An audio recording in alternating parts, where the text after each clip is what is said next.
Hermanos, buenos días. Los saludo en el nombre del Señor. Quiero que, por favor, abramos la escritura en el Evangelio según San Mateo, capítulo 10, versículo 28. Y como les había mencionado, esta mañana habíamos estado conversando con mi esposa durante el desayuno acerca de una tensión, podemos llamarle así, entre el mundo y la iglesia. El mundo no es neutral a la iglesia. No es que el mundo, las personas sin Cristo estén caminando por su camino y la iglesia esté caminando por su camino. Eso nunca ha sido así y tampoco es así ahora.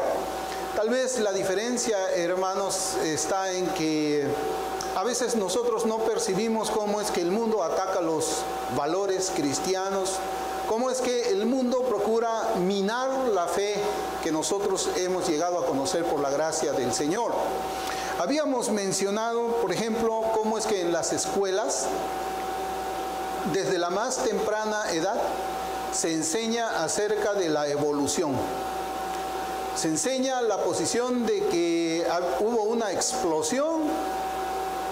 Se enseña tal vez las teorías darwinianas también. Y se deja de lado el relato bíblico. El propósito es destruir el libro de Génesis. Cuando el mundo consigue destruir el libro de Génesis en el corazón de nuestros niños desde su edad más temprana, ellos tienen una victoria. Porque en el libro de Génesis, nosotros, como hemos venido estudiando, la Escritura presupone la existencia de Dios. Cuando dice, en el principio creó Dios los cielos y la tierra, pues eso queda anulado por la evolución, la teoría de la evolución. En el libro de Génesis también nosotros podemos hallar cómo es que el Señor establece el matrimonio entre varón y mujer. Cuando se consigue destruir el libro de Génesis, se puede dar paso a lo que hoy día vemos que está llenando el mundo. Está llenando pues la teoría crítica racial o la teoría crítica en su modalidad de la diversidad de géneros y tantas cosas que el hombre ha inventado y que no pueden apoyarse en ninguna ciencia dura. Cuando se destruye el libro de Génesis, también se destruye el día del Señor. Las personas se dedican al fútbol en el día domingo y abandonan ese mandamiento que el Señor ordena para todos los seres humanos, de separar un día para la adoración exclusiva de Él. Es así como es que nosotros podemos ver que hay una generación que está creciendo, hay una generación que está creciendo sin Dios en el corazón. Claro, nosotros decimos, bueno, mis hijos yo los tengo en la escuela los van alimentando de esa manera, pero en mi casa ellos se están portando muy bien. Sí, posiblemente en su casa se están portando muy bien. Pero usted se ha puesto a pensar qué cosa es lo que hacen los jóvenes una vez que entran a una universidad. ¿Cómo son la vida de ellos después de que abandonan el hogar? Ellos van tras muchas corrupciones. Cuando ellos se separan de la vista de los padres, ellos simplemente hacen, como dice la Escritura, como bien les parece, sin considerar en nada a Dios. ¿Y por qué? Porque los padres de alguna manera les han entregado a sus hijos, al mundo. Inclusive, hermanos, dentro de la fe evangélica nosotros podemos notar esto. Los padres entregan al mundo, al pensamiento, a la ideología atea a cada uno de nuestros hijos. Y después nos preguntamos, cuando ellos tienen 20 años, ¿qué fue lo que pasó? Él era un muchacho bueno mientras estaba con nosotros, o meramente bueno, o bueno a nuestros propios ojos, cuando en realidad en sus corazones ya estaba sembrado el ateísmo, estaba sembrado la rebelión contra Dios. Y eso yo no se lo digo porque yo lo haya leído en algún libro o en alguna revista de psicología. Eso lo he vivido yo. Eso lo he vivido yo. Y creo que muchos de nosotros lo hemos pasado por esa experiencia. Hoy día, hermanos, yo quisiera predicar el Evangelio del Señor Jesucristo, y voy a usar el texto de Mateo capítulo 10, versículo 28.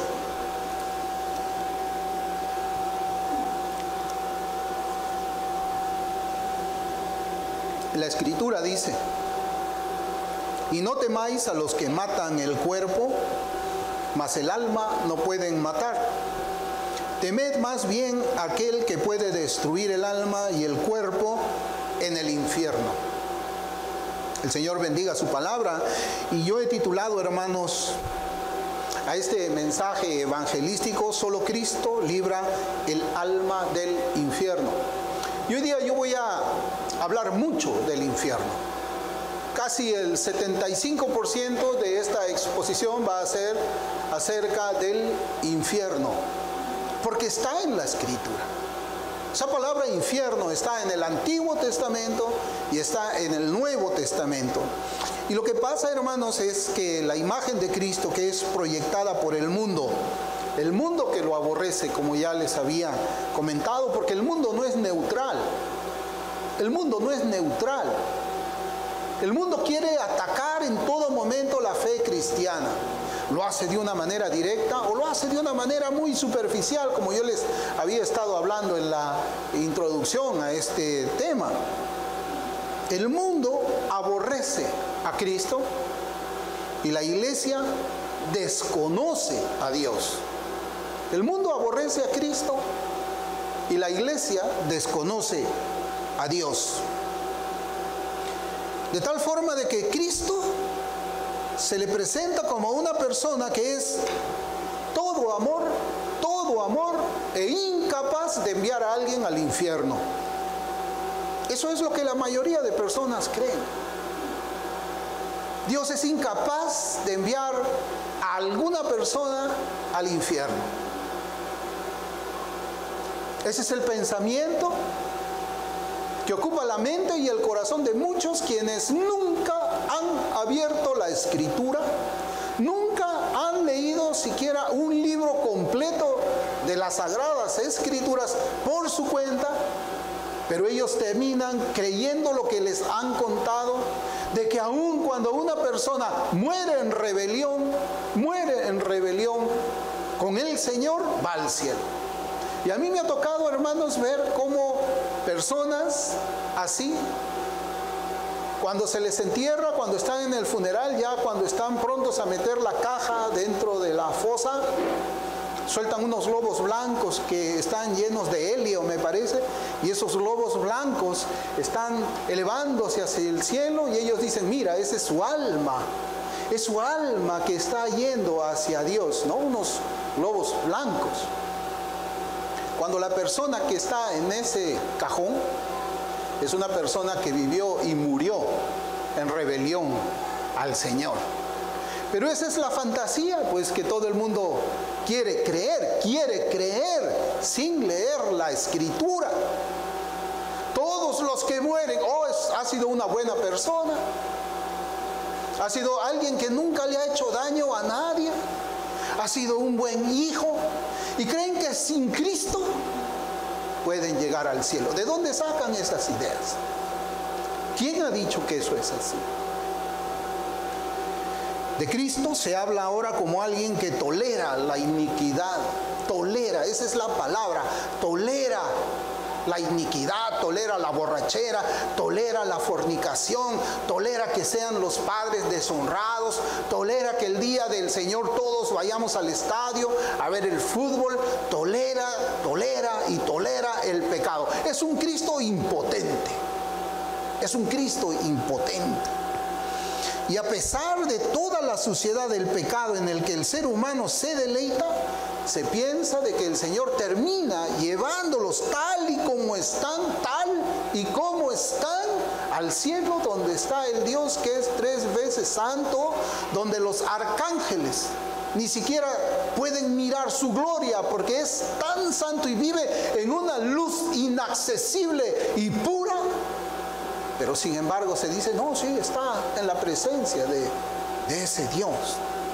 El salmista escribió en el Salmo capítulo 7, versículo 11: Dios es juez justo y está airado, está furioso, está enojado contra el pecador todos los días. aun cuando el pecador está durmiendo, es aborrecible para Dios. ¿Y saben por qué? Porque la naturaleza del pecador, esa naturaleza pecadora, esa naturaleza inclinada a la iniquidad, es aborrecible e incompatible con la naturaleza de un Dios que es 3 veces santo. En el pasaje que hemos citado al inicio, en Mateo capítulo 10, versículo 28, reconocemos que son las palabras del Señor Jesucristo.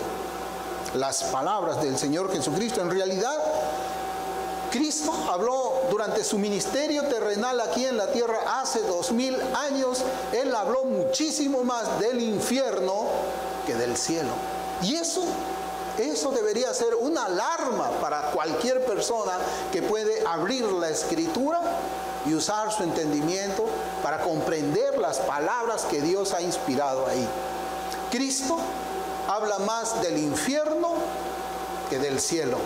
Pero en las iglesias evangélicas se habla más del cielo y del amor, del Dios amoroso, que lo que la Biblia enseña. Hay muchas advertencias y amenazas, y hay que decirlo así, advertencias y amenazas de parte del Señor Dios en las Escrituras con relación al destino eterno de los pecadores. Sin embargo, muchos han hecho del Dios vivo, de ese Dios que amenaza al pecador, han hecho un Dios que tiene ojos, pero que no ve. Han hecho del Dios verdadero un Dios que tiene oído, pero no escucha. Y que es incapaz de castigar a quienes le desobedecen. Es decir, Cristo para los incrédulos y para muchos profesantes de la fe se ha convertido en un trozo de madera. Así es un trozo de madera ese Cristo. Se ha convertido en una imagen, en una pintura que está muerta. Así como en este mes se saca pues una pintura a pasear por las calles, una pintura que tiene ojos pero no ve, una pintura que tiene oídos pero no escucha, una pintura que tiene manos pero no puede salvar. No puede salvar. En eso se han convertido al Dios de la Biblia. En eso. Y en el mejor de los casos, pues han hecho de Cristo un Dios manejable, manipulable al gusto de cualquier ser humano. Pero ese no es el Dios de la Biblia. Ese no es el Dios de la Biblia. El Dios de la Biblia es uno que hizo llover fuego y azufre, matando a todos los habitantes de Sodoma y Gomorra. Ese es el Dios de la Biblia. El Dios de la Biblia es el que destruyó Samaria y castigó a Tiro. Ese es el Dios de la Biblia. Es el Dios que también destruyó a la misma Jerusalén en el año 70 después de Cristo, junto con todos los judíos religiosos. Y yo quisiera hablar un momento acerca de los judíos religiosos, de la secta de los fariseos, de la secta de los escribas y de los saduceos también, quienes procuraban guardar el mandamiento más pequeño de la ley de Dios. Sin embargo, fueron unos religiosos cuyo destino final de sus almas fue el infierno. Es preciso de que nosotros hablemos del fariseísmo, de la religión, de aquella persona que cree que se está portando bien, así como Nicodemo cuando conversó con el Señor en Juan 3, un hombre de los principales de la cúpula religiosa de ese país, un hombre muy estricto en cuanto a la lectura de la palabra de Dios, muy estricto en cuanto a la oración que debía hacerse al Señor 3 veces al día, muy estricto en cuanto a sus ayunos que tenía que hacer semanalmente, muy estricto en todo lo que tenía que ver con la fe. Ellos tenían las escrituras del Antiguo Testamento, pero a ese hombre estricto, muy extremadamente religioso, el Señor Jesucristo le dice, te es necesario nacer de nuevo. Toda toda tu religiosidad no te sirve absolutamente para nada. ¿Por qué? Porque por las obras de la ley ningún ser humano será justificado. Es posible que usted no haya escuchado esto. ¿Cómo es posible que una persona que hace buenas obras, que se porta bien, no puede llegar al cielo? Pues eso es lo que dice la Biblia. Eso es lo que dice la Biblia. El humanismo. El humanismo ha convertido al hombre en la medida de todas las cosas. El humanismo. Y el humanismo evangelical, porque ahora también quiero referirme a los religiosos, porque es muy raro encontrar aquí una persona que sea un ateo académico, pero encontramos a muchos que son ateos prácticos. El ateo académico es el que dice Dios no existe y vive como si Dios no existiera. El ateo práctico es distinto. El ateo práctico es la persona que dice Dios sí existe, pero vive como si Dios estuviese muerto, igual que un ateo académico. Y el humanismo evangelical pues ha convertido al hombre en la medida de lo que significa ser salvo.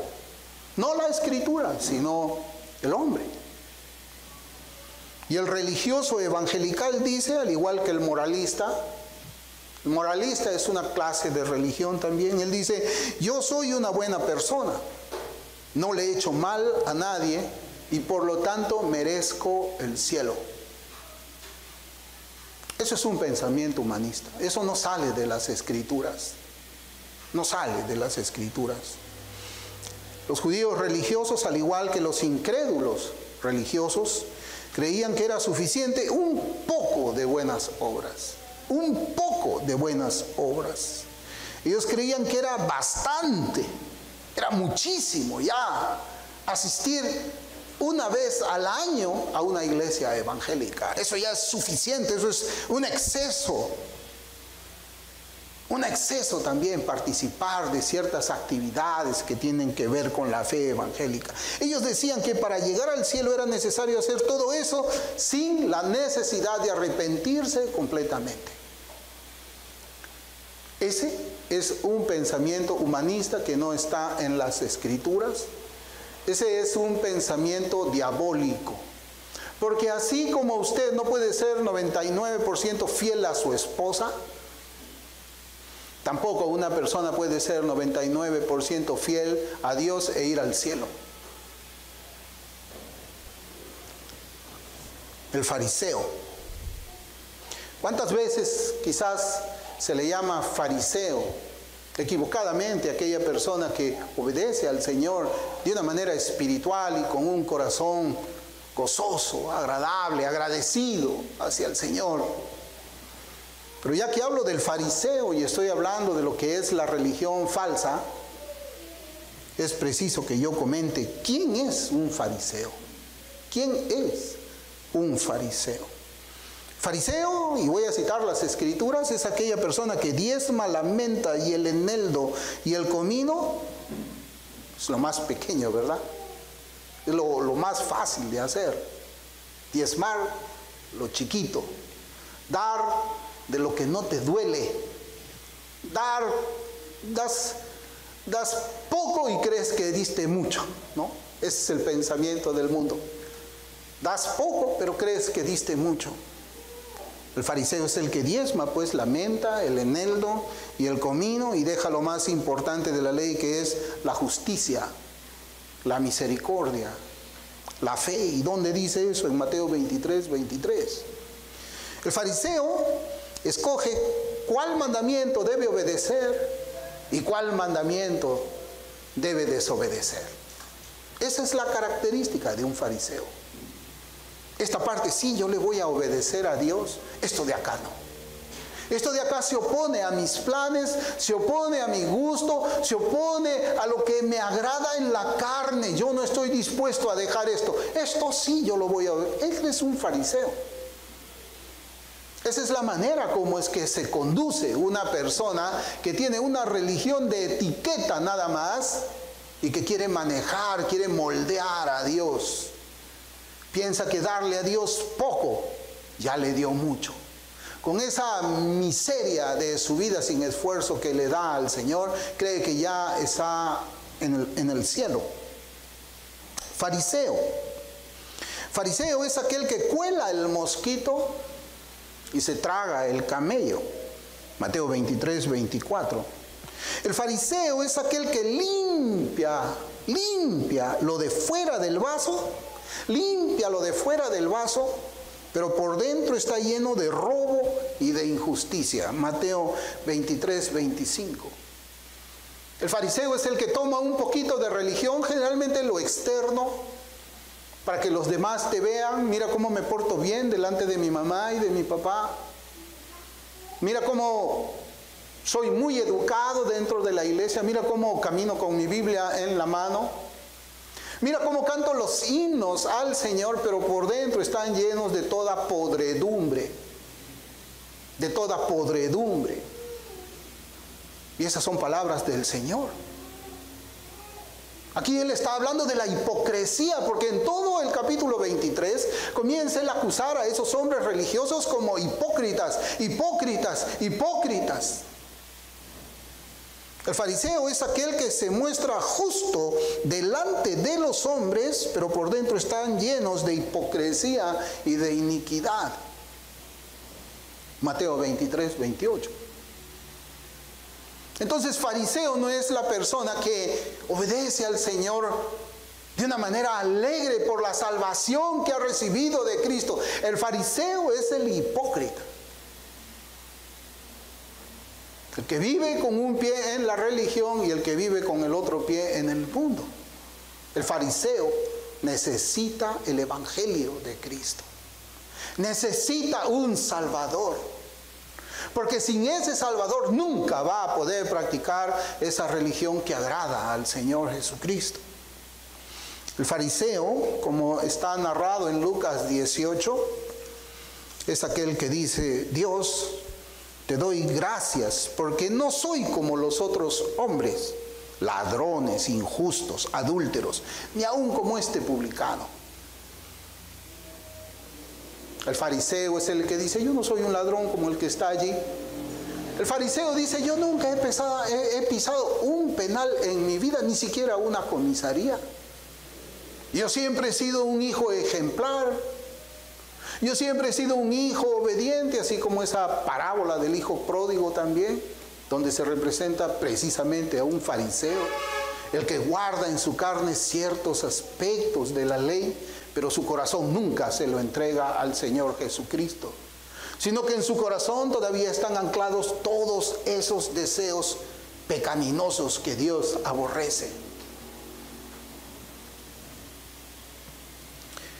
Ese es el fariseo. Pero ¿qué dice la Escritura de este hombre que da gracias? Porque no era como los otros hombres. ¿Qué dice la Escritura de esos hombres como Nicodemo? ¿Qué dice la Escritura del sumo sacerdote? En Isaías 1:6 dice: sin embargo, delante de Dios ellos son vistos como una llaga podrida. Llaga podrida, dice. Y todas sus buenas obras son trapos de inmundicia, como dice Isaías 64:6. El fariseo es aquel que se ve limpio a sí mismo. El fariseo es el que se justifica a sí mismo. El fariseo es la persona que dice: yo no necesito a Jesucristo, yo puedo solo. El fariseo es el que dice: no te acerques a mí porque yo soy más santo que tú. Isaías 65:5. Y en el mismo versículo el Señor le dice a estos fariseos: estos son humo en mi furor, fuego que arde todo el día. El Señor aborrece esos actos religiosos que están hechos sin una fe genuina en el Señor Jesucristo. Eso es lo que la Escritura enseña. Ahora yo pregunto: ¿cuántos de estos fariseos nos encontramos por las calles? ¿Cuántas personas nosotros vemos que un día o 2 días al año se golpean el pecho por un momento o una vez por semana, pero cuando termina todo ese ritual vacío y sin ningún poder salvador, salen inmediatamente de esos templos a seguir en las borracheras, en las fornicaciones, en los adulterios, en las blasfemias al Señor? ¿Cuántos fariseos encontramos hoy en las iglesias evangélicas? Personas que dicen que son cristianos, pero son duros y son duros con otros hermanos en la fe, otros bebés débiles en la fe, mientras ellos mismos están quebrantando, se presentan rebeldes ante los mandamientos de Dios. ¿Cuántos fariseos de esos también podemos encontrar nosotros en las iglesias? A los fariseos modernos hay que recordarles que el Dios de la Biblia, el mismo Dios que destruyó a muchas naciones que yo les he mencionado hace un momento y que envió al infierno a los fariseos religiosos hace 2000 años, es un Dios que no cambia. Es un Dios que no cambia. Malaquías 3:6 dice: porque yo Jehová no cambio. El Dios del Antiguo Testamento es el mismo en el Nuevo Testamento. El Dios que envió a todos esos judíos al infierno es el mismo Dios al cual nosotros hoy predicamos a partir de las Sagradas Escrituras. Lo que he dicho antes, ciertamente, y lo que Dios ha hecho antes, ciertamente lo seguirá haciendo hasta el día del fin del mundo, como condenar a las naciones y enviar al infierno. Dios va a seguir enviando al infierno a todas esas personas rebeldes contra Él.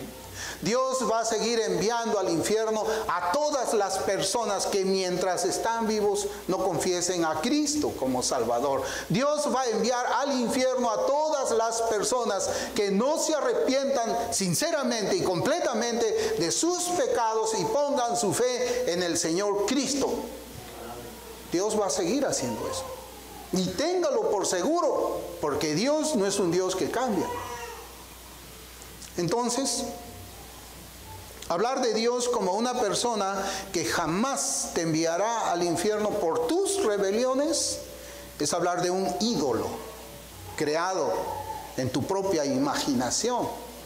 ¿Por qué? Porque las Escrituras enseñan lo siguiente en Hechos capítulo 17, versículo 30. Pero Dios, habiendo pasado por alto los tiempos de esta ignorancia, ahora manda a todos los hombres en todo lugar que se arrepientan. Que se arrepientan.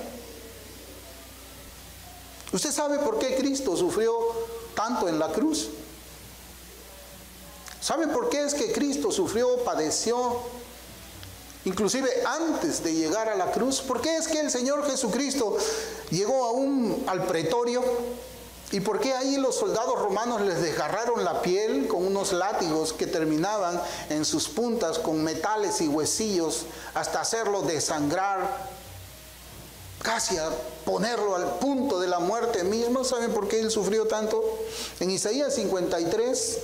versículos 5 y 6, ahí tenemos la respuesta. Mas Él herido fue por nuestras rebeliones, molido por nuestros pecados.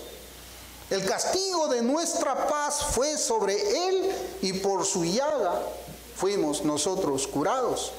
Todos nosotros nos descarriamos como ovejas, cada cual se apartó por su camino, mas Jehová cargó en Él el pecado de todos nosotros. ¿Quiénes son todos nosotros?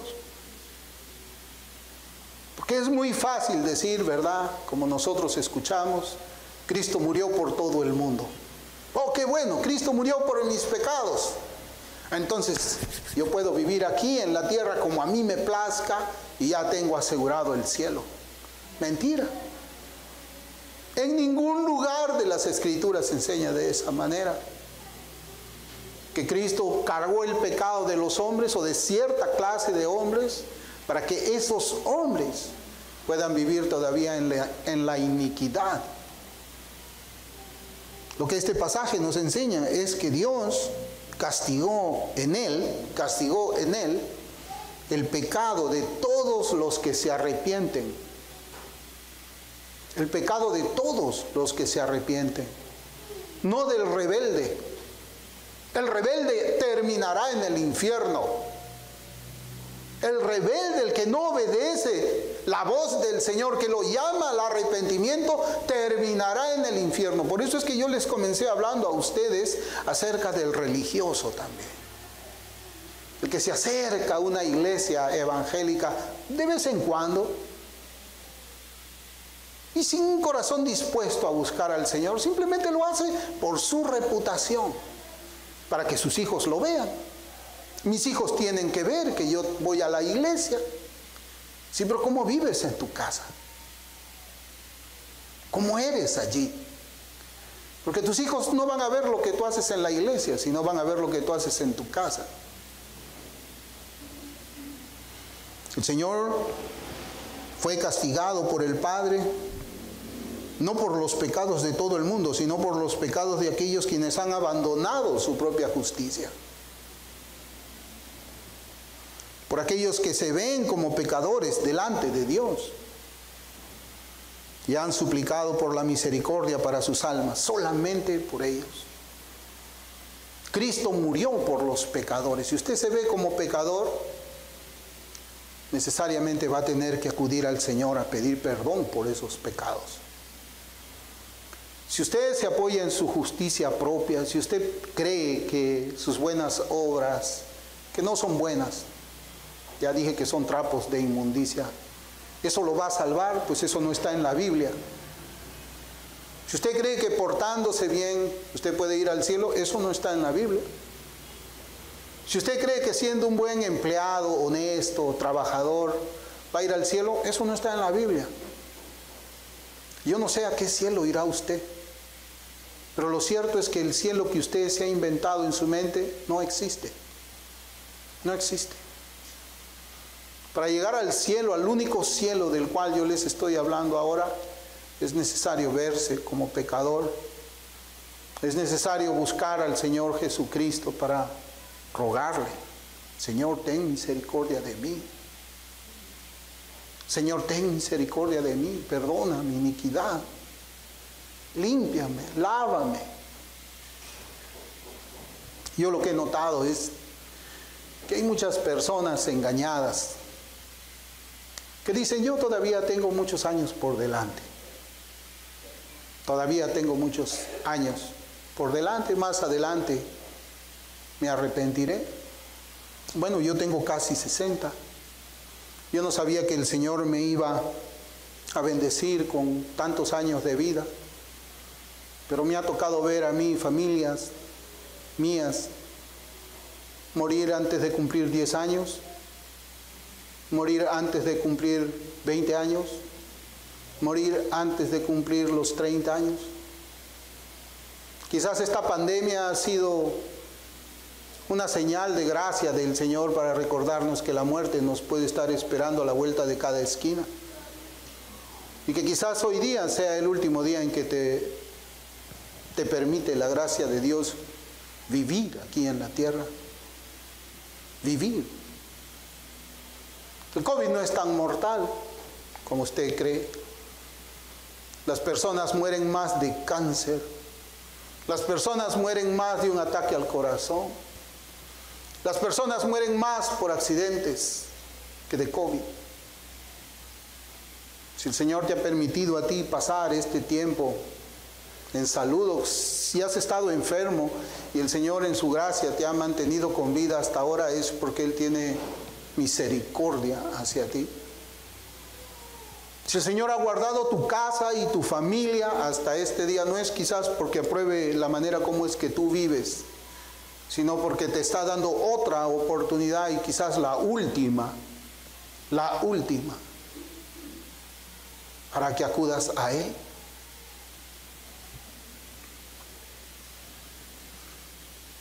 Por eso es que el Señor nos habla de la realidad del infierno.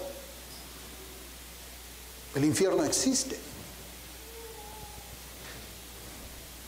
Cristo nos habla de la realidad del infierno. Él mismo dijo en Mateo 25:33, y guarde usted, anote esos pasajes para que lo pueda buscar en su casa, si es que no ha traído una Biblia. Pero si ha traído una Biblia y usted tiene una confesión de fe en Cristo que no es genuina, márquela ahí. En Mateo 25:33 dice, y pondrá las ovejas a su derecha y los cabritos a su izquierda. Y yo te pregunto, ¿dónde te va a poner a ti el Señor en ese día del juicio? Después de la resurrección de todos los muertos, ¿en qué lugar te ves tú? ¿A la derecha del Señor? ¿O te ves a la izquierda? ¿Te ves como una oveja de Cristo, una verdadera oveja del Señor? ¿O en realidad sabes en tu propio corazón, sabes que eres un cabrito, un fariseo, un religioso? ¿Dónde vas a estar? ¿Dónde te ves en ese día? Ese día que va a llegar. Así como el día de tu muerte va a llegar un día, así también este día va a llegar. Y te lo aseguro que va a llegar. Por eso es que te estoy hablando como te hablo hoy día. Para que nunca digas, nadie me habló el Evangelio, nadie me advirtió de este día. Nunca le vas a poder decir al Señor de esa manera. En Mateo 25:33 pues dice, ¿no?, que pondrá a la derecha a las ovejas y a los cabritos a la izquierda. Y mire lo que dice el versículo 41. Más adelante dice, entonces dirá también a los de la izquierda. Estas son palabras del Señor. Y si usted tiene su Biblia con las palabras del Señor marcadas en tinta roja, usted va a ver que esas palabras están allí. Entonces dirá también a los de la izquierda, palabras de Jesucristo, apartaos de mí, malditos. Apartaos de mí, malditos. Malditos. Apártense. Al fuego eterno preparado para el diablo y sus ángeles. ¿Qué voz es la que vas a escuchar del Señor en ese día? Esa voz que dice, venid benditos de mi Padre y heredad del reino de los cielos. ¿O vas a escuchar de la voz del Señor, maldito? Ustedes pueden ver tal vez de que hay policías que están cuidando el orden. Hay buenos policías, hay buenos jueces que encarcelan a los criminales y que ellos están buscando de que nosotros podamos vivir quieta y reposadamente aquí en esta sociedad. Pues bueno, ese policía, ese buen juez, si no se arrepiente, va a escuchar también esas palabras para él, maldito.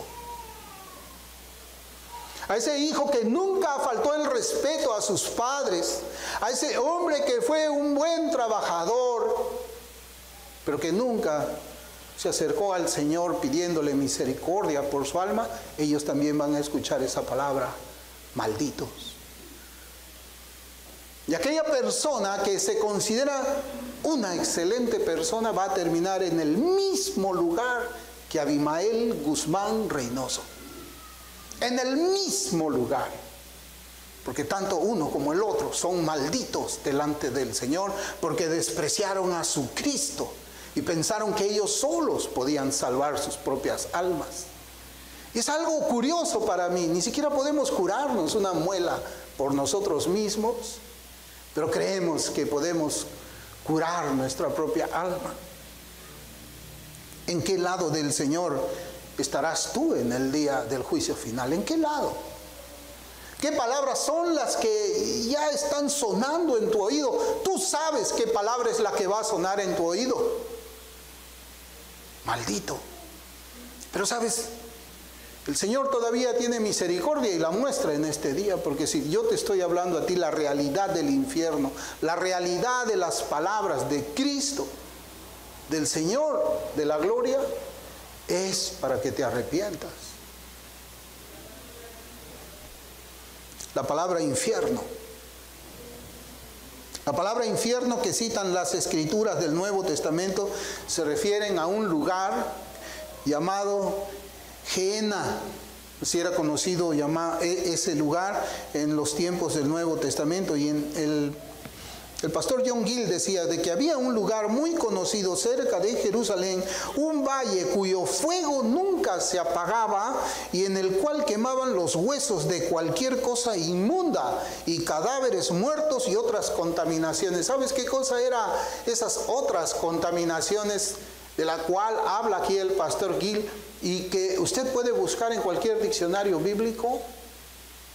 ¿Usted sabe lo que es un desagüe? Esas aguas donde uno jala la palanca del inodoro y toda esa agua va a un lugar. Eso es el infierno. Es un lugar donde llega toda clase de suciedad, de inmundicia. Así lo veían los judíos. Los judíos de ese tiempo lo conocían como la cloaca de la ciudad. El lugar donde se arrojaban toda clase de inmundicias e impurezas para ser consumidas por un fuego. Todo eso tenía que estar quemándose para evitar que la contaminación se pueda propagar. Y esa es una imagen muy corta de lo que es el infierno. Que en palabras del Señor era un lugar donde el gusano de ellos no muere y el fuego nunca se apaga. Así dice Marcos 9:44. El Señor habló mucho del infierno y nos dijo cómo es que era ese lugar. Y Dios nunca escatima sus palabras para amenazar.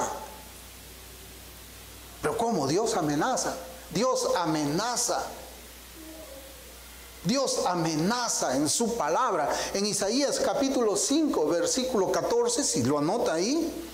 Yo he traducido de la versión King James, que es una mejor versión, donde expresa claramente las palabras inspiradas por el Espíritu Santo. Ahí dice Isaías 5:14: por tanto se ha ensanchado el infierno y ha abierto sin medida su boca, y su gloria y su multitud y su pompa, y el que se regocija descenderá a él. Y más adelante añade en el versículo 14, capítulo 14, versículo 9, también de la versión King James, dice: el infierno de abajo se mueve para ti, para encontrarte en tu venida. El infierno de abajo se mueve para ti, para encontrarte cuando tú vayas allá. Eso es lo que dice la Biblia. Te va a dar la bienvenida el infierno. ¿Y sabe cómo dice la versión de Reina Valera del año 1602? Dice: el infierno abajo se espantó de ti, te despertó muertos que en tu venida saliesen a recibirte. Pero qué recepción más dolorosa. Que alguien te reciba en el infierno. ¿Sabes quiénes son esos? Satanás y sus demonios. Ellos son los que te van a recibir. Porque la Escritura dice que el Señor enviará a Satanás a sus cárceles eternas, que es el infierno. Ellos son los que salen a recibir a todos los que mueren sin Cristo. Y te reciben con llamas, con fuego, con azufre, con pestilencia, con hedor, con dolor. Esa es la recepción que vas a tener si no te arrepientes de tus pecados y de tu maldad. Por eso es que en el último libro de la Biblia también hallamos una mención de ese lugar de tormento. En Apocalipsis capítulo 21 versículo 8 dice: pero los cobardes e incrédulos, los abominables y homicidas, los fornicarios y hechiceros, los idólatras y todos los mentirosos tendrán su parte en el lago que arde con fuego y azufre, que es la muerte segunda. ¿Nunca habías escuchado estos versículos? ¿Qué te dijeron de Dios? ¿Que era amor? ¿Que era todo bondad?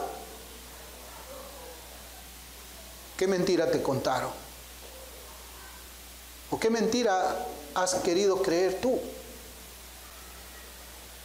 ¿Tú crees que puedes llegar al cielo estando en tus pecados, en tus iniquidades? No puedes abrazar a tus pecados y a Cristo al mismo tiempo. O abrazas tus pecados y te recibirán los demonios en el infierno eterno, o los sueltas y abrazas al Cristo. Y abrazas al Cristo, quien te ofrece también la vida eterna. Yo lo que les digo es que el infierno es una realidad. Es una realidad. No importa si tú crees en él o no crees en él. Es una realidad. Y si no te arrepientes de tus pecados y acudes al Señor Jesucristo en fe, el día de tu muerte, los que viven en esa cloaca infernal saldrán a recibirte.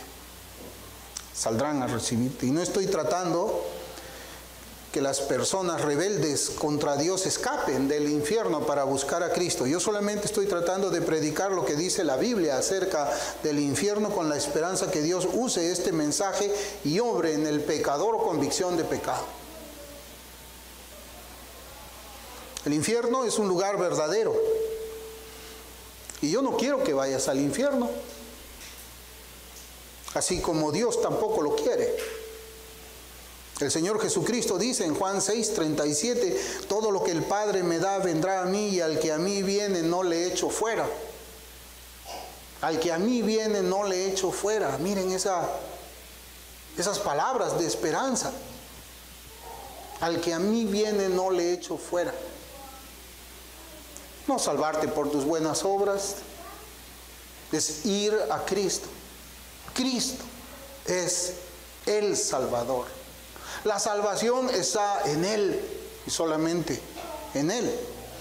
Es la misma invitación del Señor en el Antiguo Testamento. Cristo en el Nuevo dice, venid a mí. Cristo dice, el que viene a mí no le echo fuera. Y en el Antiguo Testamento, en Isaías capítulo 1, ese libro del profeta comienza de esa forma, a partir del versículo 18 hasta el versículo 20, cuando dice, venid luego, dice Jehová. Venid y estemos a cuenta. Estemos a cuenta. Si vuestros pecados fueren como la grana, como la nieve, serán emblanquecidos. Si fueren rojos como el carmesí, vendrán a ser como blanca lana. Si quisiereis y oyereis. Si quisiereis, mire cómo dice la Escritura. Si tú quieres, si tú escuchas, comeréis el bien de la tierra. Si no quisiereis y fueres rebeldes, si no quisiereis y fuereis rebelde, seréis consumidos a espada, porque la boca de Jehová lo ha dicho. Y yo te pregunto, ¿tú qué quieres? ¿O qué no quieres? ¿Qué quieres para tu alma? ¿Qué quieres para ti? ¿Qué quieres para ti? ¿Qué dices, pues? Esa es la invitación que el Señor hace. Venid a mí y estemos a cuenta. Sentémonos. Yo no puedo imaginar, pero la bondad del Señor es esa. Ven. Vamos a hacer cuentas. Háblame de tus pecados. Yo los voy a volver blancos como la nieve. Pero tienes que venir. El Señor no dice, yo voy a ir a donde estás tú. Tú tienes que venir. ¿Quieres venir a mí? ¿Quieres ir a Cristo? ¿Quieres ir al Señor? ¿O quieres ser recibido en el infierno por los demonios y el mismo Satanás? ¿Quieres el bien para tu alma, como dice aquí la Escritura? ¿Acaso quizás estás escuchando la voz de Dios ahora en tu corazón, que te está llamando al arrepentimiento para perdonar tus pecados? ¿O quizás crees que Cristo mintió cuando habló del infierno?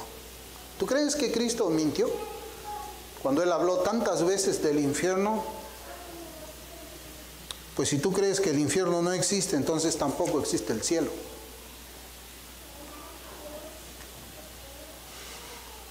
Pero también creer que existe el infierno no te da seguridad de nada, pues tienes que actuar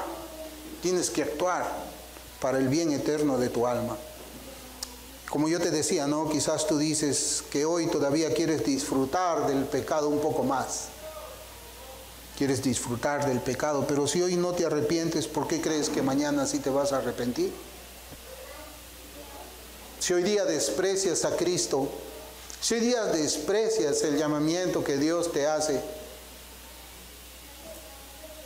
¿qué va a cambiar mañana para que tú lo aceptes? Quizás dices que todavía eres muy joven. ¿Tú sabes cuántas personas de tu edad están muriendo en este momento, en esta hora que estoy hablándole a usted? ¿Sabes cuántas personas están muriendo en este momento que tienen tu edad? ¿Sabes? ¿Te imaginas? ¿Cuántos?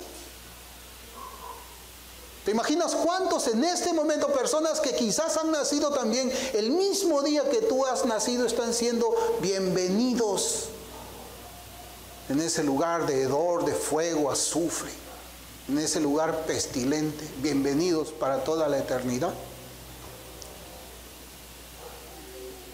¿Sabes? No dejes que las dudas ganen espacio en tu corazón y en tu mente. El infierno es una realidad y tu única posibilidad de salvación está en Jesucristo. Es insensato para mí ver a las personas, como yo también estuve en un día, luchar, pelear, estar en rebelión contra la única persona que es tu esperanza.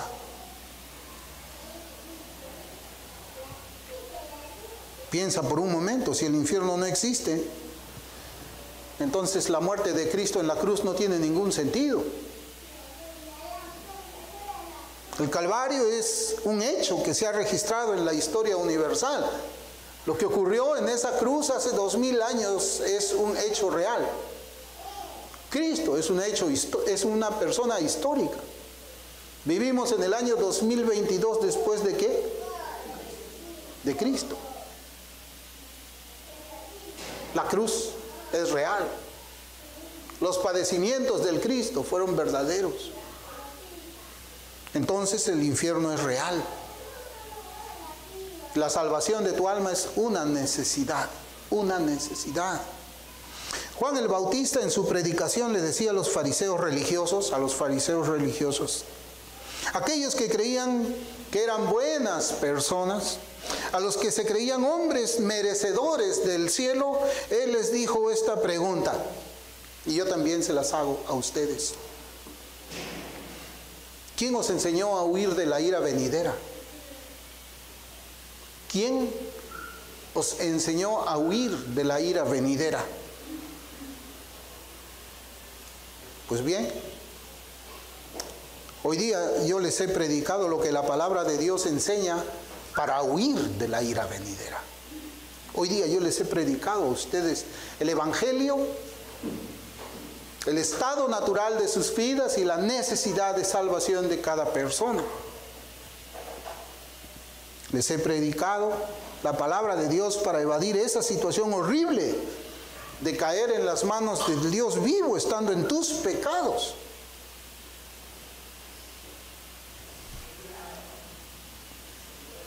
El Señor manda que te arrepientas de tus pecados, de todas tus iniquidades y tengas fe en Jesucristo como el Hijo de Dios, y solamente así podrás decir con paz en tu corazón lo que el salmista dijo en un momento. Y quiero leer lo que dice el Salmo 86, versículos 12 y 13, y otra vez yo lo he traducido de la versión King James.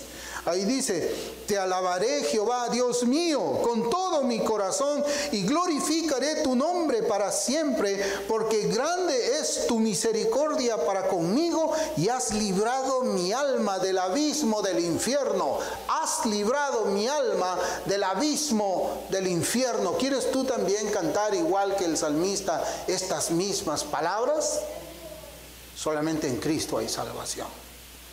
Solamente una persona que ha profesado verdaderamente fe salvífica en el Señor Jesucristo puede decir: y has librado mi alma, has librado mi alma. ¿De dónde? Del abismo del infierno. El Señor bendiga su palabra, y si desean conversar alguno de ustedes algo más acerca de esta predicación, con todo gusto les vamos a resolver cualquier duda abriendo la palabra del Señor. Vamos a orar.